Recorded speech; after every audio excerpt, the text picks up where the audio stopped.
Hello everyone. Today we will be reading from a book of fairy tales, The Three Little Pigs. Once upon a time there were three little pigs. When they grew big enough to look after themselves, the first little pig decided to leave his mother and two brothers and go out into the world. The world is a dangerous place, said his mother.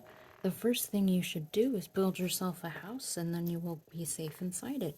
That is a very good idea, said the first little pig. I am a wise little pig. I will soon make my way in the world and become a well-to-do grown-up pig. The little pig's brothers thought he was very brave, and they did all they could to help him get ready for his journey. The first little pig dressed himself in his best clothes and put his toothbrush and his other important things in the middle of a big red and white spotted handkerchief, and then he tied the corners together over a stick so that he could carry it over his shoulder. Then the first little pig put on a shady hat and kissed his mother goodbye. You can all come and stay with me when I am a rich pig in a home of my own. He promised. Look out for wicked wolves, his mother warned. The other little pigs trotted across the fields with their brother until they came to the wide open road which led out into the world. Which way are you going? Asked the second little pig. The first little pig thought for a long time. Then he pointed along the road where it stretched over the hills and far away. I shall go that way, he said. So the first little pig trotted away down the road, waving to his brothers until they could not see him anymore. The first little pig strode along bravely, feeling very pleased with himself, but he was not used to walking such a long way, and he soon began to feel tired. When he saw a man coming along with a great truss of straw on his back, the little pig decided that already the time had come to build himself a house to live in.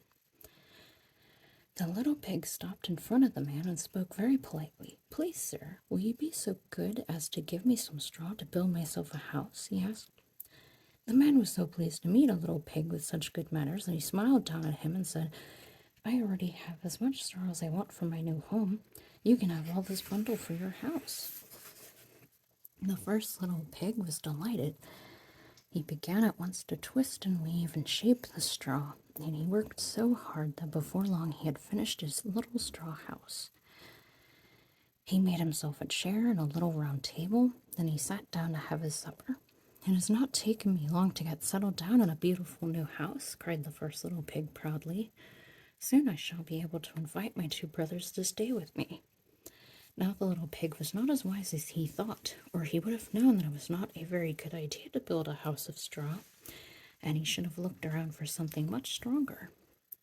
In the meantime, the second little pig had decided that the time had come for him to leave home and follow his brother out into the world. Take care, warned his mother. The world is a dangerous place. I will build myself a house, and you can come and stay with me, said the second little pig. So he put on his best clothes and found a walking stick on which to tie his bundle. Then he filled a red and white spotted handkerchief with all the things he would need, and then kissed his mother goodbye. Once again, the third little pig went with him across the fields to the same wide road which led out into the world.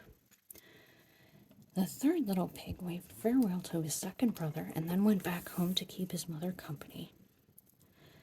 As for the second little pig, he had not gone far before he felt as tired as his brother had done. He was very pleased to see a man coming towards him carrying a great bundle of sticks. Those sticks are just what I want to build myself a new home, said the little pig to the man. Would you be so kind as to let me have some of them? The man liked the polite little pig so much that he gave him a great bundle of them.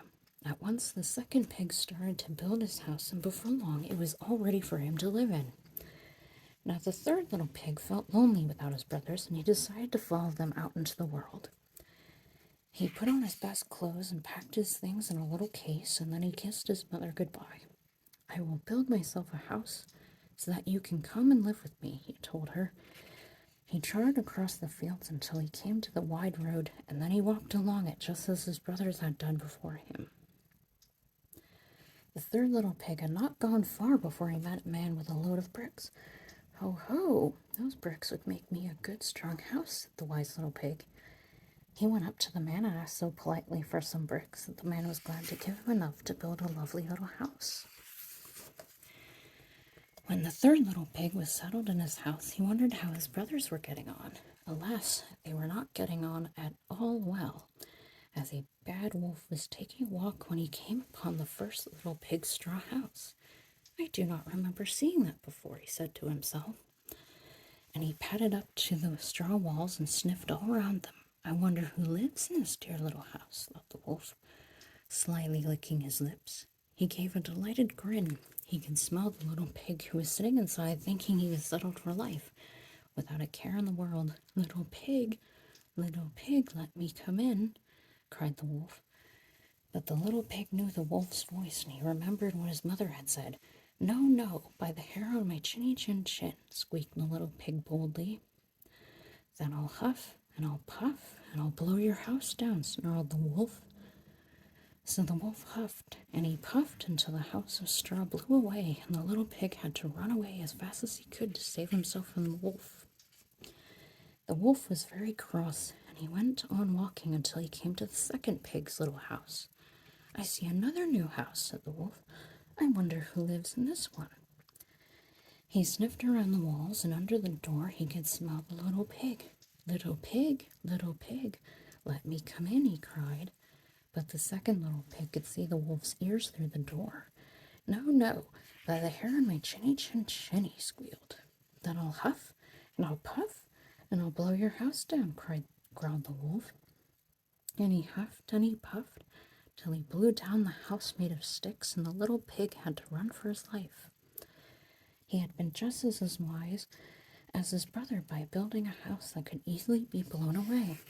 The wolf was very hungry now, and when he came to the third little house, he smelled pig again. He felt sure that today he would catch this one for his meal after he had blown down the house. Open the door, little pig, snarled the wolf. But the third little pig saw the wolf's paws through a crack in the door.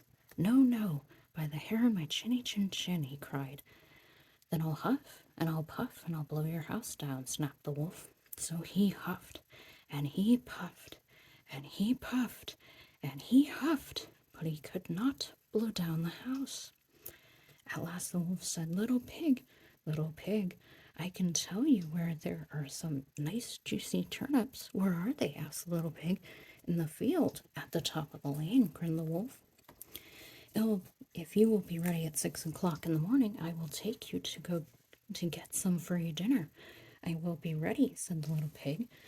But the next morning he got up at 5 o'clock and ran to the field. He found the turnips and took some home for his dinner.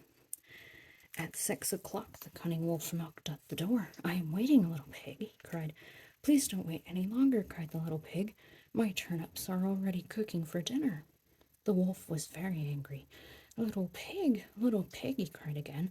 I know where there are some fine apples. Where are they? Asked the little pig. On a tree at the bottom of the lane, replied the wolf. If you will be ready at 5 o'clock, I will take you there. I will be ready, said the little pig. But he got up at 4 o'clock and hurried to the apple tree. He climbed the tree and picked some apples and was just going to climb down when the wolf arrived. You did not wait for me, little pig, grinned the wolf. No, I was so hungry, said the little pig. I will throw you an apple. He threw the apple as far away as he could, and the silly wolf ran after it. The clever little pig scrambled down from the tree and ran away home. The next day the wolf knocked at the door again. Will you come to the fair with me, little pig? He pleaded. I will call for you at 3 o'clock. As usual, the little pig started off before the wolf came. He enjoyed the fair and bought a big butter churn. He was late going home, and on the way he saw the wolf coming up the hill towards him. The little pig hid himself inside the churn and pulled down the lid. The churn fell over and then began to roll down the hill towards the wolf. The rolling churn frightened the wolf so much that he ran away, and that gave the little pig time to get home safely. Later the wolf knocked again at the door. A great thing chased me away from the fair, he said. That was my new butter churn, chortled the little pig, and I was inside it. When he heard that, the wolf was so angry that he decided to climb down the chimney of the brick house. But the third little pig was much too clever for the wolf. As soon as he heard the wolf on the roof, he put a large cauldron of water on the fire. The wolf climbed into the chimney and slid down, and splash! He fell right into the cauldron of water. By this time, the other two little pigs had arrived and were just going to help their brother when the wolf managed to scramble out of the cauldron and ran off into the woods, never to return.